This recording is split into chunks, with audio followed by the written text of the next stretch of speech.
Welcome to episode 298 of Lucretius Today. This is a podcast dedicated to the poet Lucretius, who wrote On the Nature of Things, the most complete presentation of Epicurean philosophy left to us from the ancient world. Each week we walk you through the Epicurean texts and we discuss how Epicurean philosophy can apply to you today. If you find the Epicurean worldview attractive, we invite you to join us in the study of Epicurus at EpicureanFriends.com, where we discuss this and all of our podcast episodes. This week we're continuing in Cicero's Tusculan Disputations from an Epicurean perspective. We're in part 3 of Tusculan Disputations, and we're today going to be focusing on section 20. We're in the middle of Cicero's attack on Epicurus's views of pleasure, and specifically reference to the term absence of pain.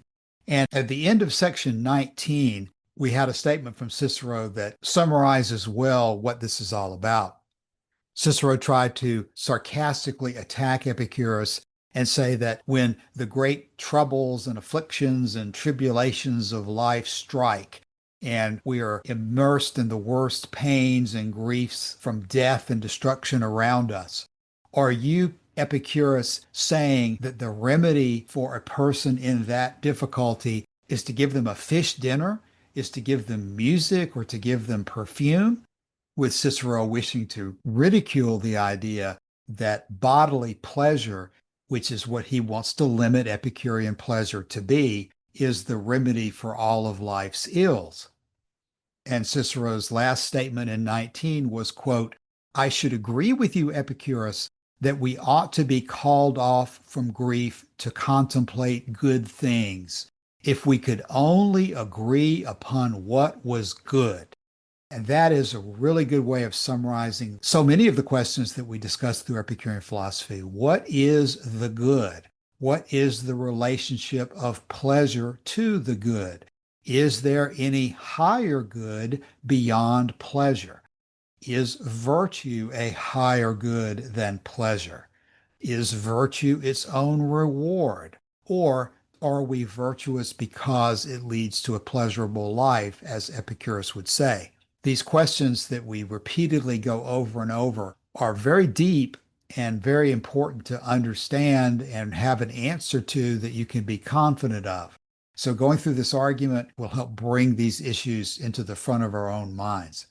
These arguments were written down 2,000 years ago. But once you strip out the Roman names and the allusions to the Roman mythology and so forth, the different specifics of the time that Cicero will use for an example, the basic argument he's making is as modern as today. We make exactly these same arguments in modern contexts and pose exactly the same questions.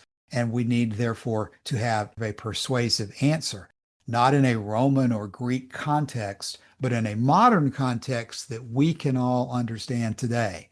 That's the purpose of going through this book. We're stripping out the specifics of the time and place in which they were written, and we're doing our best to dramatize how they continue to apply today.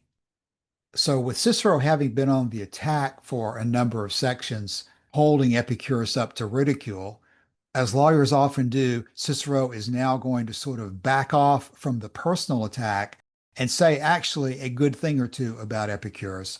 But that just serves to focus his attention even more on the depth of the dispute.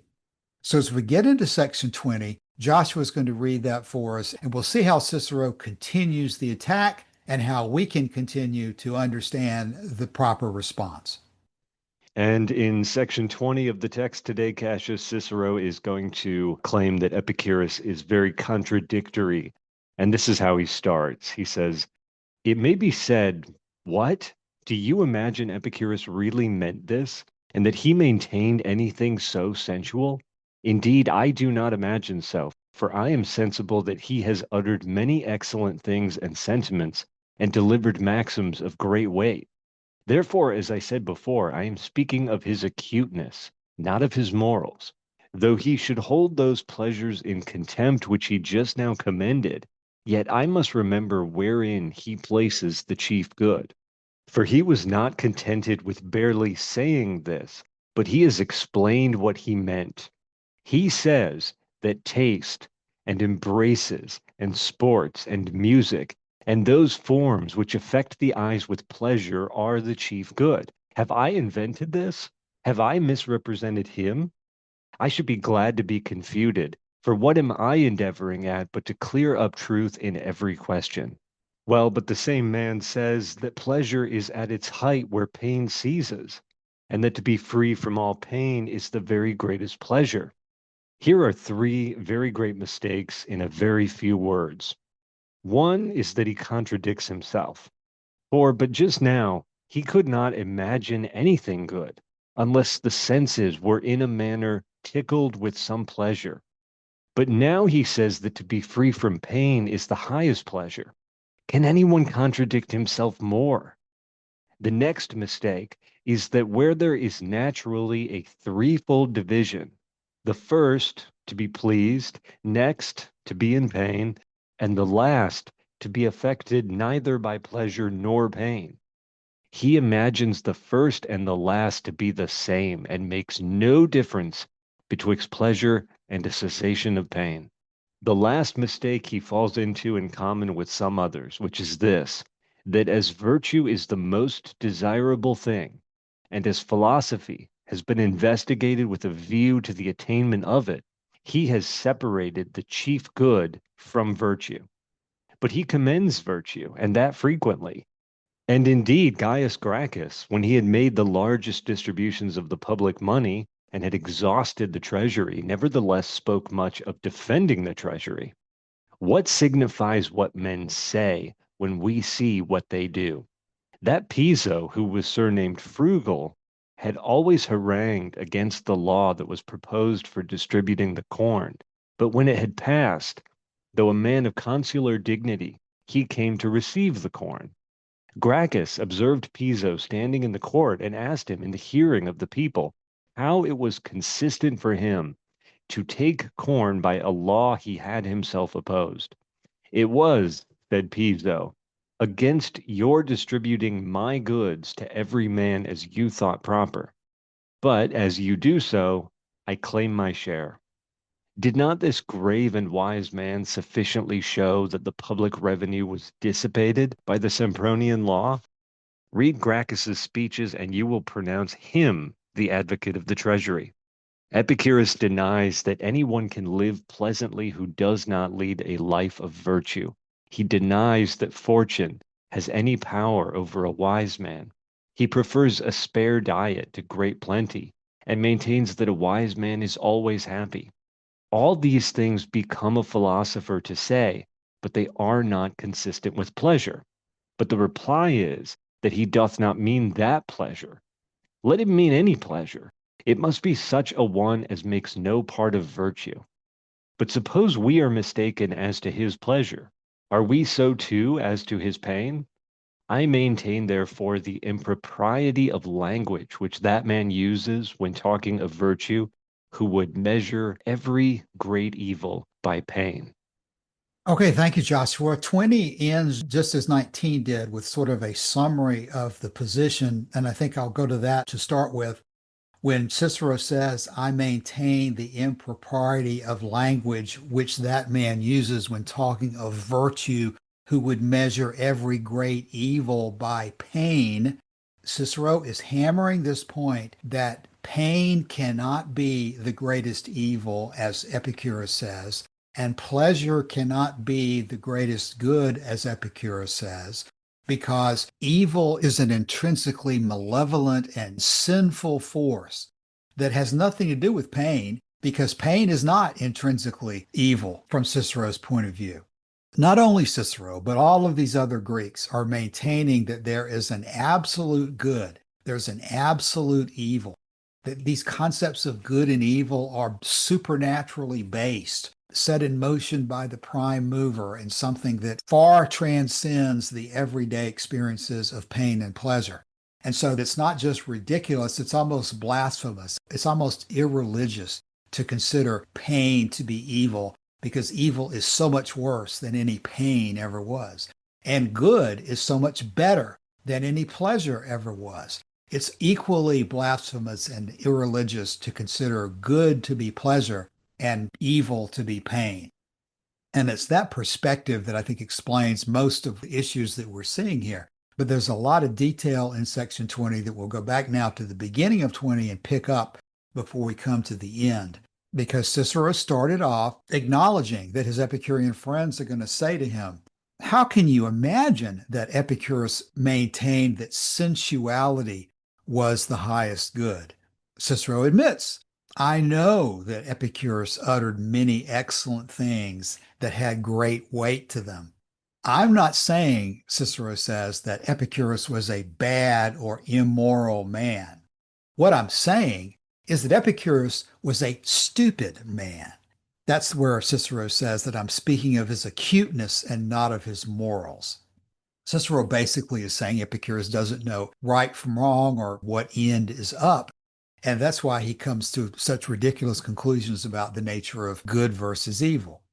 And Cicero says that even if Epicurus does hold sensuality in contempt, as you Epicureans are suggesting to me that he does, we have to remember what Epicurus says about the chief good and where he places the chief good. Because Epicurus can say what he wants against sensuality, but he places the chief good in pleasure.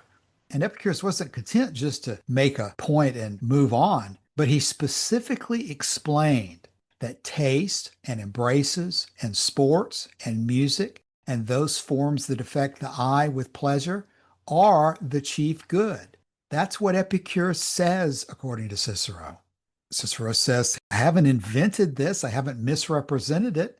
I'd love to be wrong about this. But I'm trying to get to the truth here, is what Cicero's position is.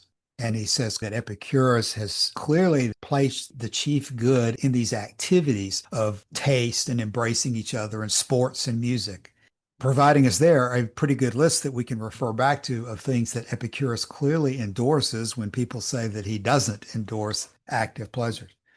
This is where we get back to Cicero's main point that Epicurus is a stupid fellow because he can't see the contradictions in his own philosophy. Cicero says, but the same man says that pleasure is at its height when pain ceases, and that to be free from all pain is the very greatest pleasure. Cicero cannot imagine how those positions can be reconciled because the next thing Cicero says, here are three very great mistakes in a few words. We should go through these three accusations. One is that he contradicts himself because he cannot imagine anything good unless the senses are tickled with pleasure. But now he says that to be free from pain is the highest pleasure. Can anyone contradict himself more? That's item number one, and it is based on this contention that absence of pain has nothing to do with pleasure. That's one contention we need to deal with. The second contention is that instead of two positions, there's naturally three positions. The first to be in pleasure, the second to be in pain, and the third to be affected neither by pleasure nor pain. And Cicero says that Epicurus makes no distinction between pleasure and the cessation of pain. And then the third of the mistakes that Cicero says Epicurus makes is to divorce virtue, which is the most desirable thing in philosophy, from the good. Now, before we go into the specific examples about Gracchus and Piso Frugi, let's talk about the three accusations of inconsistency here. Okay, so the first thing to remember here is that Cicero claims that he has this book in front of him and that he's translating from it. So that is the source of what I think is his misinterpretation of Epicurus on this point. Because Cicero says, Cassius, as you were just quoting, well, but the same man says that pleasure is at its height where pain ceases, and that to be free from all pain is the very greatest pleasure. And then Cicero responds to that. He says, here are three very great mistakes in a very few words. One is that he contradicts himself. But just now, he could not imagine anything good unless the senses were in a manner tickled with some pleasure. But now he says that to be free from pain is the highest pleasure. So this is the first great contradiction that Cicero sees Epicurus making. I think we can explore this and see really that it's not a contradiction. and that Cicero himself has simply made a category error with regard to what constitutes pleasure. And we can do that by going to Diogenes Laertius. This is going to be the source of both relevant quotations.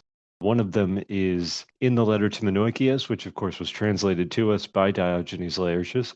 And one of them is this same quote from the same text that Cicero has translated, called Peritelos, on the end goal.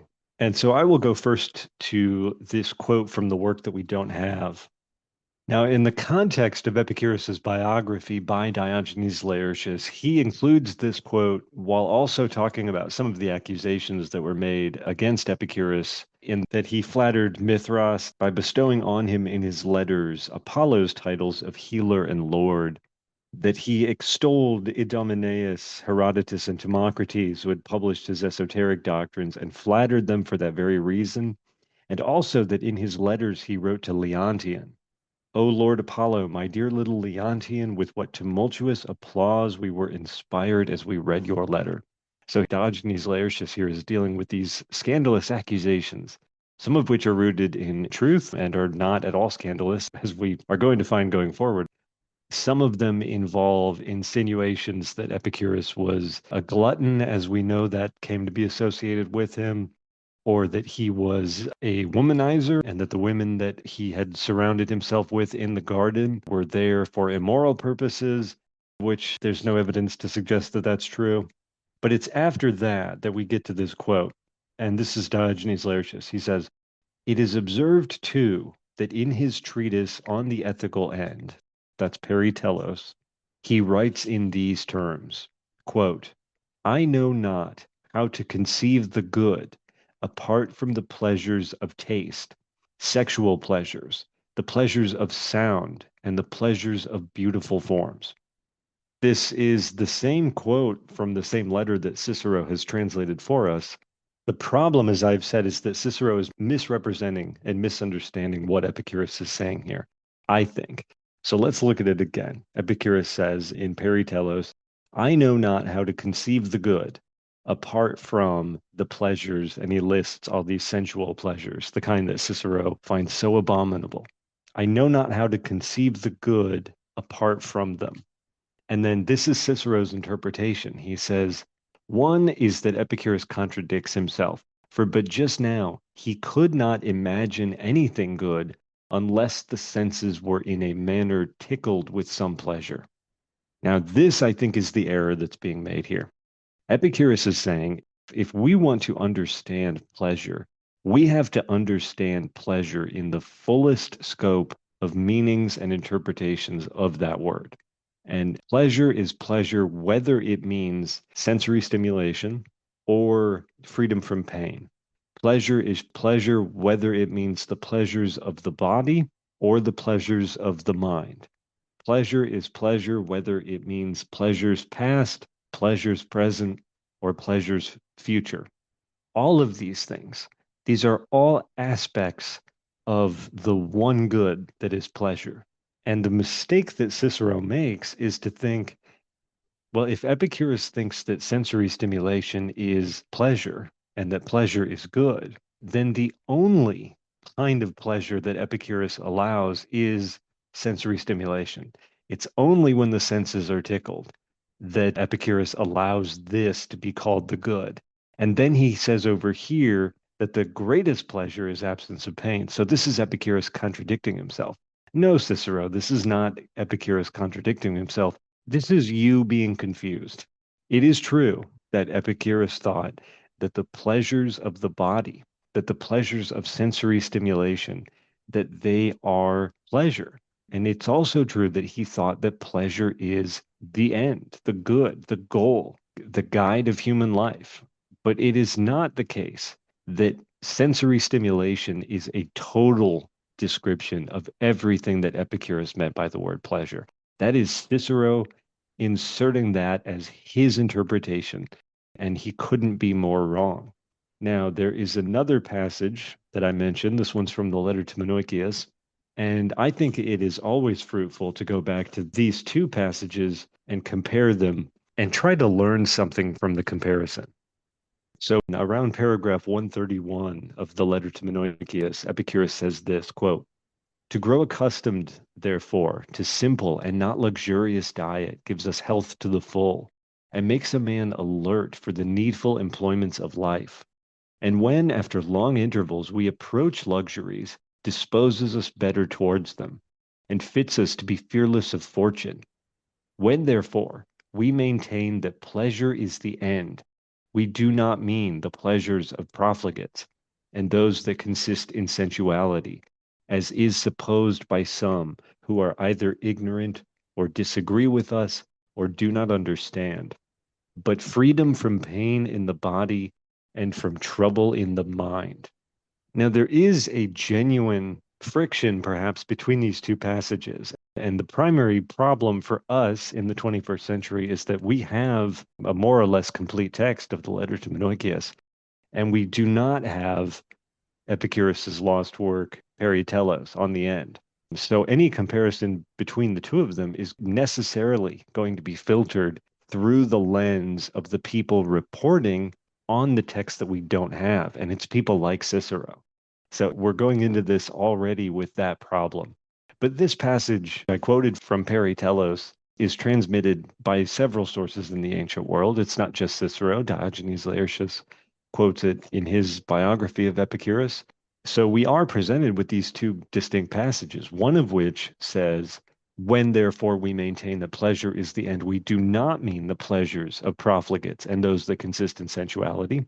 And the other of which says, "I know not how to conceive the good apart from the pleasures of taste and sex and sound and beautiful forms," and so on. And you might think that there is something deeply contradictory about these two paragraphs. This is certainly the approach that Cicero is going to take.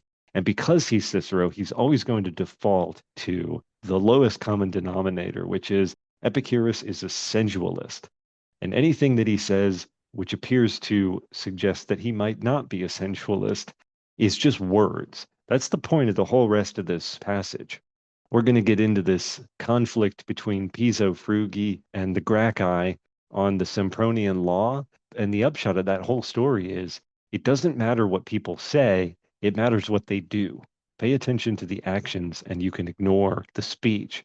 And he says that because he's saying that when Epicurus praises virtue, that when Epicurus praises frugality, those are just words. What we really need to look at is what he says about the nature of the good itself.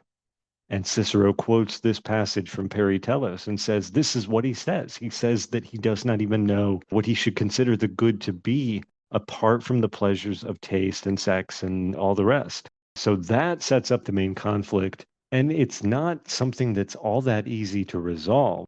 We deal with this all the time. We haven't even gotten into the absence of pain, which is a whole separate source of confusion. But the question is to why Epicurus says in one place that he does not know what he should consider the good to be if he omits sensual pleasures, and why he says in another place that when we maintain that pleasure is the end, we do not mean the pleasures of the profligates and those that consist in sensuality.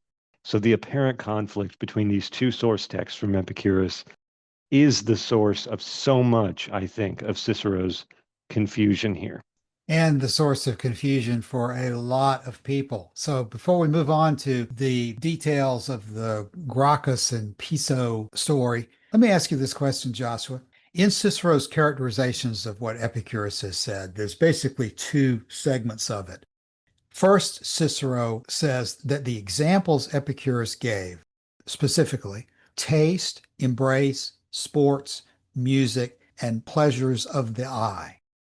Then he says it slightly differently and says that Epicurus said that he could not imagine anything good unless the senses were in a manner tickled with some pleasure by the activities such as he's just mentioned. As we try to make sense of why Epicurus could say that he could not imagine the good without those things, what is Epicurus's basis for alleging that taste, embrace, sports, music, and pleasures of the eye are good? Is he just asserting a list that he thinks himself, as a result of his own philosophy, are good? Has he consulted a demon like Socrates might, looking over his shoulder and getting inspiration from a god? Has he arbitrarily selected these activities out of all the activities of life and said that these are good? So, what I'm asking is to try to analyze Epicurus's manner of reasoning. By what process did Epicurus come to these examples? So the question is Epicurus just arbitrarily picking things and saying that these five things that I've mentioned are the good? And we should interpret everything else I've ever said about the good in light of these five things. I don't think that's what's going on here, Cassius. I think that what Epicurus is doing is trying to be very clear about the terminology he's using. He's using the word pleasure. And for Epicurus, that means all things that are pleasure, everything that is pleasurable has to come under this broader umbrella term. And I think what he's doing is saying that I can point to the normal state of healthy functioning of a living organism and say that that is pleasure. I can also point to sensory stimulation. Joshua, what I'm asking is, how do you know that those things are pleasure? I can point to a tree and say the tree is pleasure, but is that in fact something that makes sense? That's where I'm going with the question is, how do you know that these things that Epicurus has listed are pleasure and that they are good? What's the mechanism for deducing that ice cream is pleasurable, but fire is not necessarily pleasurable? Well, the word deducing is wrong there. We don't deduce that these things are pleasurable. We experience them as pleasure. That's it. That's the limit. We have had an experience of something in nature, and we have assigned this word to it. How about the word feeling? Well, yeah, it's a kind of feeling, but the specific word we've assigned to these specific sensations is pleasure. Yeah, that's the word I'm looking for. How do we determine that something is pleasurable? Because whatever that mechanism is that tells us that a certain thing is pleasurable appears to me to be what Epicurus is looking to. Yeah, the thing we have to understand is that there is no standard outside of ourselves to judge what is pleasurable, right? It's pleasurable if we find it pleasurable. It's pleasurable if we experience it as pleasure. If it feels good, it's pleasurable. I could put it in the terms that Torquatus puts it in Cicero's other work, his On Ends. Torquatus says, every creature, as soon as it is born, seeks after pleasure and delights therein as its supreme good, while it recoils from pain as its supreme evil, and banishes that so far as it can from its own presence. And this it does while still uncorrupted, and while nature herself prompts unbiased and unaffected decisions. So he says we need no reasoning or debate to show why pleasure is matter for desire, pain for aversion. These facts he thinks are simply perceived, just as the fact that fire is hot, snow is white, and honey sweet, no one of which facts are we bound to support by elaborate argument. It is enough merely to draw attention to the fact, and there is a difference between proof and formal argument on the one hand, and a slight hint and direction of attention on the other. The one process reveals to us mysteries and things under a veil, so to speak. The other enables us to pronounce upon patent and evident facts. Moreover, seeing that if you deprive a man of his senses, there is nothing left to him, it is inevitable that nature herself should be the arbiter of what is in accord with or opposed to nature. Now, what facts does she grasp? Or with what facts is her decision to seek or avoid any particular thing concerned, unless the facts of pleasure and pain? That, I think, is the foundation of the Epicurean response to Cicero here, and to your question as well, Cassius. How do we know that the pleasures of food and sex and so on, how do we know that these things are pleasurable? Because we perceive them to be pleasurable. We perceive them to feel good. When Cicero says here in the Torquatus text, he says it is inevitable that nature herself should be the arbiter of what is in accord with or opposed to nature. We're talking here not just about the nature that is outside, but it's also human nature. It's the nature of the individual organism to pronounce what is pleasurable and what is painful, what is in accord with or opposed to the organism. And so this might all seem very arbitrary. And certainly someone who thought that virtue is the good and we can define virtue down to the lowest particle, and that's going to apply in every situation. Or Cicero himself, who says there is but one law, and it is the same law in Athens and in Rome, the same law yesterday and tomorrow. This kind of thinking, I think, can be very scary for people like them, because what Epicurus is saying is you have to notice, acknowledge, understand, and experience pleasure when it happens. And you're the only one who can say whether it is pleasurable to you. You're the only one who has the capacity to make that judgment. So it's not logic, it's not geometry, it's not a formal education in the gymnasium that is going to inculcate to you what is pleasurable. Something is pleasurable to you if it makes you feel good, if it produces that particular stimulus, or if it alleviates something that is painful. And we point to that and say, we don't have to prove that this is true any more than you have to prove that fire is hot, or that snow is white, or that honey is sweet. This is a perceived fact of nature, and that does not require justification or argument to explain. I realize that this gets us very close to the very famous US Supreme Court pronouncement, which is, I know it when I see it. It very much is the case that the individual has to know pleasure and pain when they experience them, and that they are the only ones who can pronounce on that in their own lives.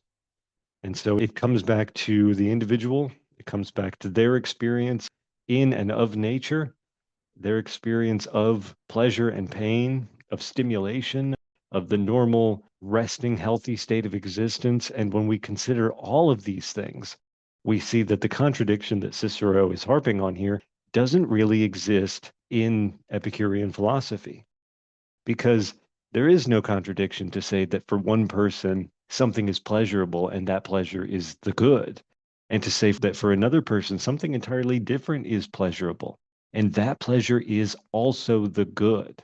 I mentioned that I think Cicero might be guilty of a category error here. I'm thinking I can explain this better by pointing to something we're all familiar with, which is all squares are rectangles, but not all rectangles are squares. That's the problem that Cicero is bumping up against here. All sensory pleasures are pleasurable, and because they are pleasurable, they are the good. But not all aspects of the good are directly sensory. Yes, Joshua, you are doing a very good job of explaining the considerations that I'm trying to turn over in my own mind and think about how best to express here. Because there's a conflict in approach between Cicero and Epicurus when Cicero accuses Epicurus of inconsistency and says, can anyone contradict himself more? Cicero is suggesting that there is a standard of truth that we can define using words and come to a standard that is logically consistent. Cicero is never concerned ultimately about what's true or false because he's an academic skeptic and he's not going to take a position on what's true or false. But Cicero is definitely willing to take a position on what is consistent and inconsistent. And he's saying that pleasure is inconsistent with the good. So as you were explaining that, Joshua, the words that I was focusing on were words like feeling and perceiving and experiencing. And of course, the same object, the same thing, we can experience or feel or perceive to be pleasurable or painful in different circumstances. The very same object under different circumstances can be painful or pleasurable. How can you ever gain consistency in logic out of that other than to observe that what Epicurus is ultimately looking to is the experience of feeling that happens in the living person through nature? Epicurus is not appealing to an absolute standard of words in which evil is always in and of itself evil and good is always in and of itself good. Again, from the letter to Menicius, Epicurus is telling us that sometimes we're going to regard the good as evil and the evil to be good. It's all going to depend on the feeling at the particular circumstance. And that's what we're going to be looking to, not at a question of logical consistency. It is logical once you identify that pleasure is the highest good and realize that the nature of pleasure is that it is personal and changes with circumstance. That's where the logic comes in. But if you're going to be like Cicero or Socrates or Plato and allege that there is a higher good or a higher standard above pleasure and pain, you're locking yourself in to a standard that never changes. And your logic from that standard that never changes is going to produce this conflict against pleasure and pain. That is so true. So in Plato's Republic, Socrates gives us the allegory of the cave, right? We are trapped in a cave. We're looking at shadows flickering on a wall. And to the people who were in the cave, those shadows flickering on the cave wall, this ephemeral, meaningless transmission of information from the torch behind them to the wall in front of them is their only experience. And the question is, how do we get out of that cave? And the answer that Socrates provides is we get out of that cave using geometry. The knowledge, this is a direct quote, the knowledge at which geometry aims is knowledge of the eternal. If you understand the procedures in geometry, whereby, for example, what I just said a moment ago, all squares are rectangle, but not all rectangles are squares. That is a rule in geometry that is rooted in the axioms of the space the geometry works in. And it's always going to be true within the context of those axioms. And so people like Socrates and Plato, they are looking for that level of certainty, but they're looking to apply it in ethics. Yeah, Joshua. And one of the ways that people today, I think, will attempt to dramatize this or argue this point is to say something like, the facts don't care about your feelings. And then you'll see some people who will take the position, my feelings don't care about your facts. So, in regard to that statement about the facts not caring about your feelings, I can see Cicero taking that type of position. Joshua, you've heard that argument, the conflict between facts and feelings. What do you make of that? I have heard that kind of phrase, and I'm deeply off put by people who use it generally because when they say that, they are presuming that they are in possession of the facts when they may well not be. But this apparent conflict between fact, things that we know to be true in nature, and feelings does crop up. For example, you see it most especially, I think, in reading stories of these battles that the men we're talking about now, people like Cicero and Caesar and all of them were involved in these conflicts in the ancient world. And very often it's the case where one side has the numbers, one side has the facts, but the other side has the morale, whether that means something to fight for or that this is their last stand and that gives them a boost in morale. Well, this is a clear conflict between fact on the one side and feeling on the other. And it's by no means certain in that context that the fact side will always win out. The emotional condition of the people involved is as important in all of these cases as the logically rigorous mathematical aspect of it. So, like I said, I'm impatient with the phrase facts don't care about your feelings because I find in my experience it's often used by people who haven't really thought too much, too long, or too hard about whether what they're reporting as fact actually is a fact. But that's a separate question.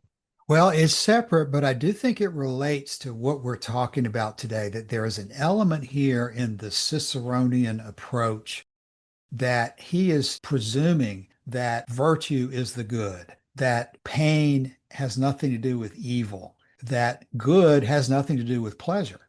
And he is taking it as a fact that has been established that the good is something superior to pleasure. And Epicurus is saying, in contrast, I don't even know what good is unless feeling tells me what is good. Unless feeling tells me that something is painful, I don't know what evil is. Because I'm not willing, Cicero, to go down the road of using dialectical logic or other word games to determine what the word good means. I look for the meaning of the word good in my everyday experience and feelings of life. And nature tells me through pleasure what it is that's desirable for me to do.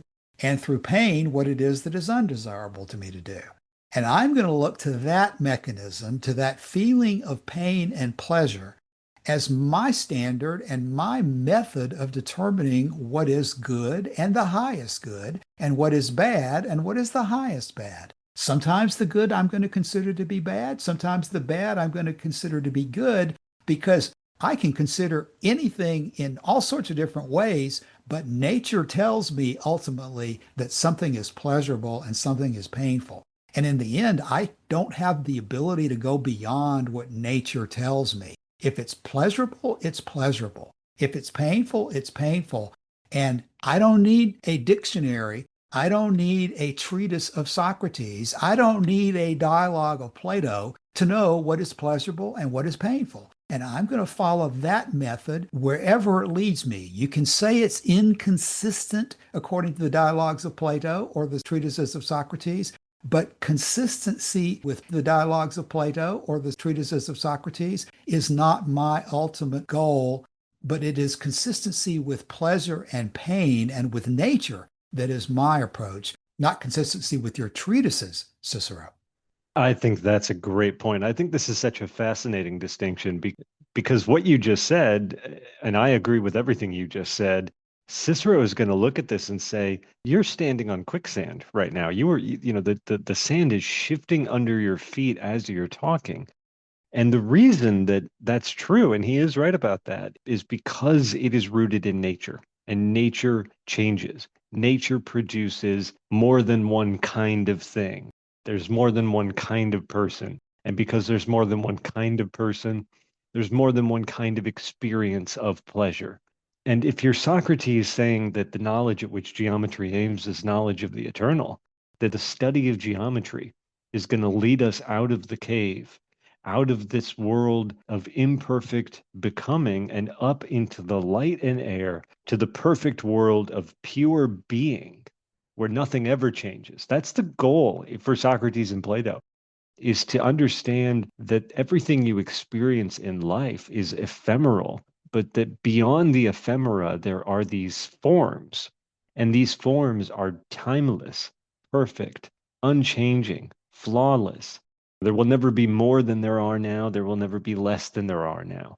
And that if you can get to the point where you understand that, where you see this unchanging, flawless perfection in everything, then you can call yourself a philosopher. But Epicurus cannot avail himself of this approach because he rejects the idea that there is anything other than the atoms themselves, really, that is unchanging, that is perfect, that is permanent. These things don't exist. We do not see these things in nature, again, except for the atoms themselves and the void through which the atoms move. And so the thing that I find so interesting about this, on the ethical question, you have the Academy skeptical tradition looking at Epicurus and saying, you are standing on shifting sands on the ethical question because you're speaking about pleasure with reference to individual experience, not with reference to any logically rigorous or mathematically certain knowledge that you have about it. And for them, that is very scary, to talk about ethics as if the opinions of the individuals involved matters. Cicero doesn't think that. Cicero doesn't think that the individual opinions of any person is really significant on the question of what is right or wrong. It's right or wrong regardless of what people think about it. It's right or wrong regardless of how many people are on my side. But for Epicurus on ethics, it really does take individual taste into account. And the thing that I find so interesting is that that's the ethical side of things. On the epistemological side of things, there's a bit of a flip here, because on the epistemological side of things, Epicurus is standing on dogma, standing on materialism, standing on his understanding of nature. And even though nature is constantly changing, the rules that govern nature don't change. The basic mechanisms, the rules of how the atoms work and how many there are and so on, these things don't change, even though they may only be conceptual for Epicurus. But he's looking now across the gulf at these academic skeptics who are saying that, well, knowledge of that kind is really not possible, that it's not possible to know in any real sense what is true. And Epicurus seems to be saying that there is truth And our truth is pleasure and pain. Pleasure and pain are no less true than anything else. To me, it's such an interesting conflict between these two schools because it produces what we see in Cicero all the time, which is he cannot wrap his brain around this. He cannot understand it. He's like, I've read the Greek, I've read the Latin. Do you think I don't speak Greek? I've read it. This is what it says. This is crazy. But of course, when you approach it from his point of view, which is that the rules that exist in the ethical world are flawless, perfect, and unchanging, you encounter Epicureanism, and Epicurus is saying that sensual pleasures are pleasure and they are the good. Absence of pain is pleasure and it is the good. All of these things are aspects of the good. And whether they are or aren't is relative to the taste and experience of the individual. For Cicero, this is just horrifying that this is the direction Epicurus would go in. And it's why I think Cicero often says, as he's going to get into next week a little bit about the behavior of Epicureans in the ancient world, he says throughout his work in different texts that Epicurus is a much better person than you would expect from his doctrines. You would expect someone who held the doctrines that Epicurus holds to live like a pig. I mean, that's the idea, right? To live with their nose in the dirt, looking for their next hit of whatever sensory stimulation turns them on in that moment. And he's looking at Epicurus's actual life and he's saying, this too is contradictory. Well, it's contradictory, Cicero, only because you are coming at this from this rigid, sort of Platonist academic skeptic position that if we transfer the rules of Euclidean geometry to ethics, then we can grasp, sort of perfect and unchanging and flawless claims about ethics. But if it doesn't work that way, and Epicurus, of course, rejected geometry as a mode to understanding things in other areas of philosophy, if it doesn't work that way, then what we are left with is nature and our experience of nature. So we could talk about this, I feel like, all day long, Cassius, but we have to come to an end at some point. But to me, that's the distinction there. It's where you put your focus and what you're willing to allow in terms of flux, as Heraclitus called it, this change that occurs in nature. And the Epicureans thought, well, the nature does change, but it doesn't change so quickly that it becomes impossible to grasp knowledge. And that's true whether we're talking about the physics or the epistemology, but it's also true in a sense in the ethics that we can know about the good, but our knowledge is still going to be relative to individual taste and experience. And that's what Cicero really, really does not like about Epicureanism. Joshua, since we are about out of time, do you have any closing thoughts for today? Well, Cassius, we have dealt with part of the issues involved with the first of Cicero's accusations of Epicurus's contradictoriness, but there is a lot more to come next week. I didn't realize we'd spend the whole episode just on the first third of section 20 today. So there is so much more to come in all of this. And there is, I think, a great deal of confusion surrounding Epicurus's use of these terms like pleasure. And the apparent conflict between the two texts that I cited earlier in the episode, the letter to Menoikeus, in which Epicurus says, when we're talking about the good, we do not mean the pleasures of the profligates and sensual pleasures. And when you compare that to this other text, Peritelos, where Epicurus says, I do not even know what I should consider the good to be if I omit the pleasures of sex and food and music and beautiful forms and so on, it does appear to be contradictory. I don't think that we have to stop there. I think that we can continue to develop our understanding of what Epicurus is doing, and that in doing so, we'll get to a place where we can reconcile both of those, where we can reconcile Epicurus saying that sensual pleasures, what's translated there as the pleasures of the profligate, that these are pleasure, that it would be false to say that they're not pleasure. And if pleasure is the good, then our experience of these has to be good. But that is not necessarily what Epicurus is prescribing as a course of action through life, is to go for those pleasures which are merely sensual. But we have got so much more to go in this section 20 here today, and we haven't even touched on the question of the absence of pain issue, which we know that Cicero is equally confused and disturbed by the claim that absence of pain is a kind of pleasure, as he is this apparent contradiction between sensual pleasure and the good and so on. So we're going to have to continue to follow this up next week. But I do think that if we read what Epicurus writes, we can come to a point where we can reconcile these apparently disparate claims, where we can point to multiple different things and say that this is pleasure and that's pleasure. And that when we understand the word pleasure, the widest possible scope of everything that is included under that heading, under that word, that is the good. I think that that's a claim that we can defend and that we can justify, but we do have to lay the groundwork of how we get there because it is confusing.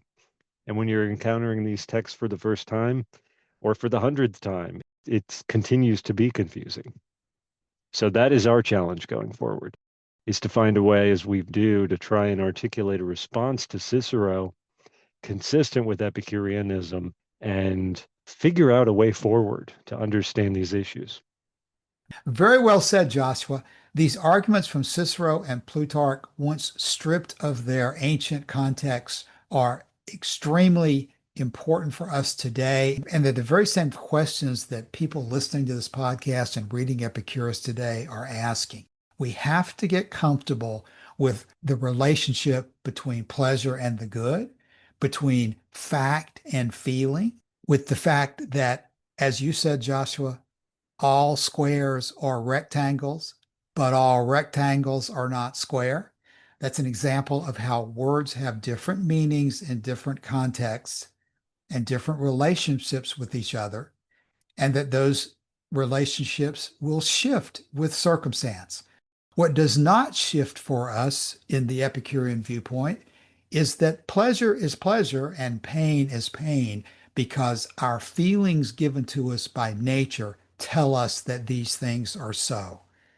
And sometimes nature is going to tell us that a certain thing is pleasurable. Sometimes nature is going to tell us that that exact same thing in a different context is painful. We have to get comfortable with this accusation that the facts don't care about our feelings and what the right perspective is, and recognizing that feelings exist and that the word fact also has a very important usage that is not in conflict with feeling. We'll pursue those and many other issues next week. In the meantime, as always, we invite everyone to drop by the Epicurean Friends Forum and let us know if you have any questions or comments about our discussions. Thanks for your time today. We'll be back again soon. See you then. Bye.